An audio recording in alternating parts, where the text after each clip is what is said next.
quer criar um sistema de controle de cotas de carnes bovina para a China. O Matheus Dias está de volta aqui no Jornal Jovem Pan, vai trazer mais detalhes. Matheus, qual é o objetivo do Ministério da Agricultura com essa medida? Tentar controlar as quantidades que vão ser vendidas para a China para não prejudicar produtores locais brasileiros aqui, viu, Cássio? Boa noite de novo para você, para quem nos acompanha.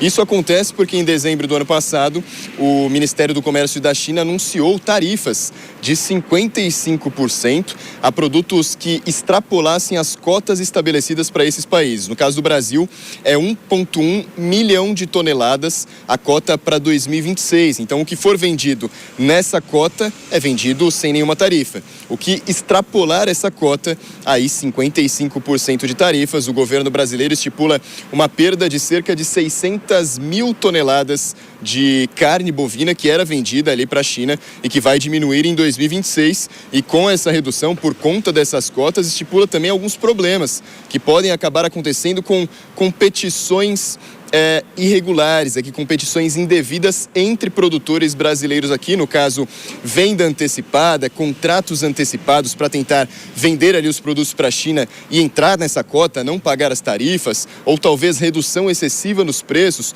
Um produtor ali coloca o preço da carne muito abaixo do preço do outro para que aí o Ministério do Comércio da China escolha A ao invés de B, e no caso isso acabe prejudicando também. E por fim, uma superlotação de outros mercados, produtos que seriam enviados para a China e por conta das tarifas acabam sendo redirecionados para outros mercados. O governo brasileiro estipula esse problema e tem também dados que apontam ainda a contramão dessa via. Mesmo com essas cotas agora criadas pela China, o comércio chinês, a importação da carne brasileira ainda aumentou esse ano. Só em fevereiro, dados do MDIC, o Ministério de Desenvolvimento, Indústria, Comércio e Serviços, comandado pelo vice-presidente Geraldo Alckmin, estipulou que só em fevereiro foram 123 mil toneladas importadas por Pequim, um número quase 40% maior do que o mesmo período do ano passado. E essa conta toda faz com que o governo perda a mão ali do que já estipulou, do que já vendeu em relação a essa cota de 1,1 toneladas. Então, é de praxe, o governo agora estipula, então, estipular uma cota ali igual para todos os produtores, para que ninguém seja prejudicado e, claro, também acabar tendo a inclusão de pequenos e médios exportadores para que todo mundo consiga vender para a China e não acaba caindo nessa competição ali, de certa forma, injusta por conta dessas cotas impostas pelo Ministério de Comércio da China, viu, Cássius? Valeu, Matheus. Obrigado pelas informações. Aqui no estúdio já está a Denise Campos de Toledo para analisar um pouquinho também, Denise, esse sistema de controle de cotas e todas as repercussões em relação a preços e emprego.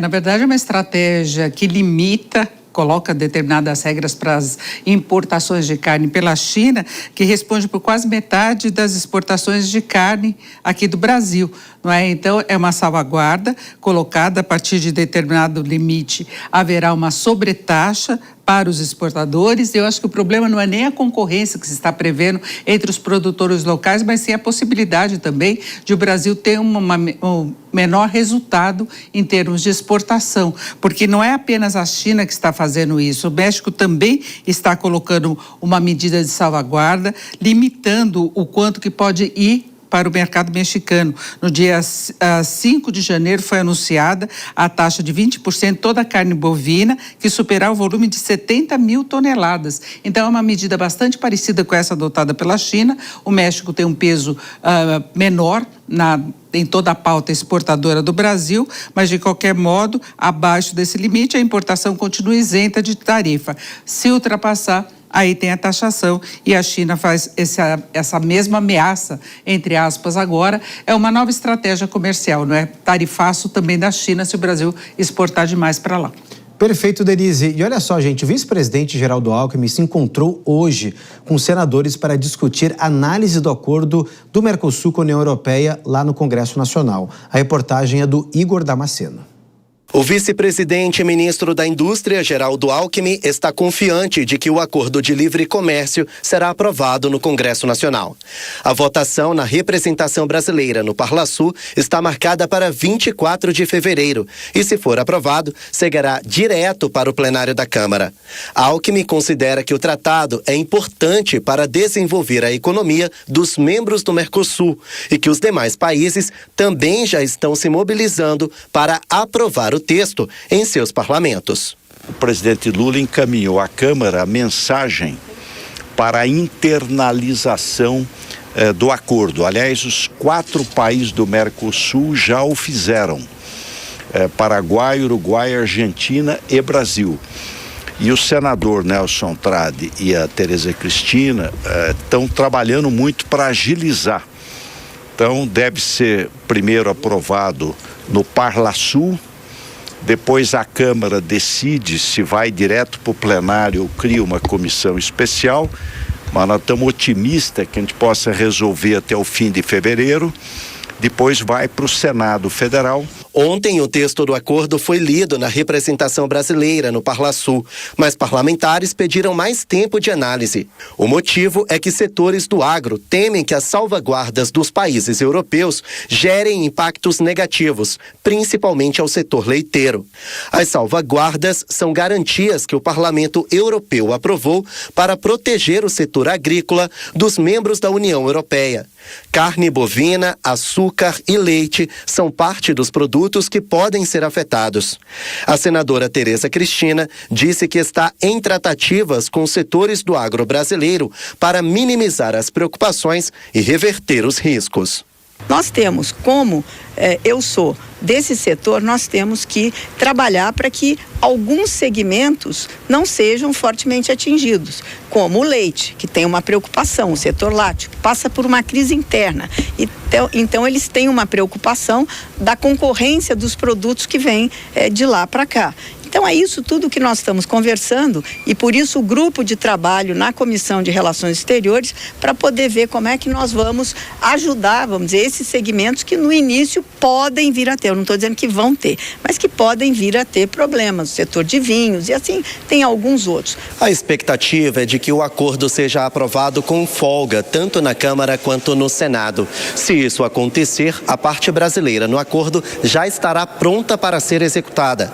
O tratado já foi formalmente assinado pelos blocos envolvidos em 17 de janeiro. Por isso, mesmo com a judicialização do tema lá na Europa, o acordo já poderá ser cumprido em caráter provisório.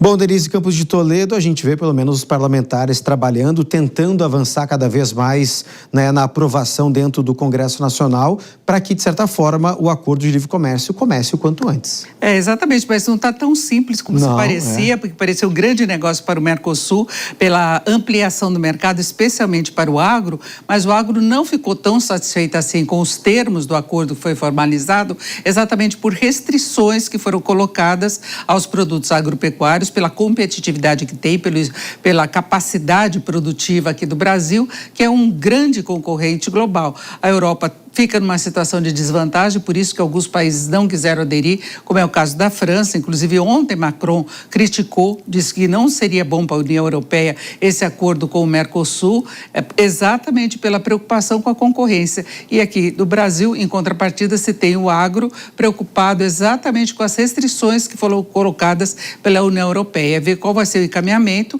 A votação deve acontecer no dia 24 de fevereiro, depois do Carnaval, mas vamos ver se não haverá uma nova restrição também do lado do Mercosul, né?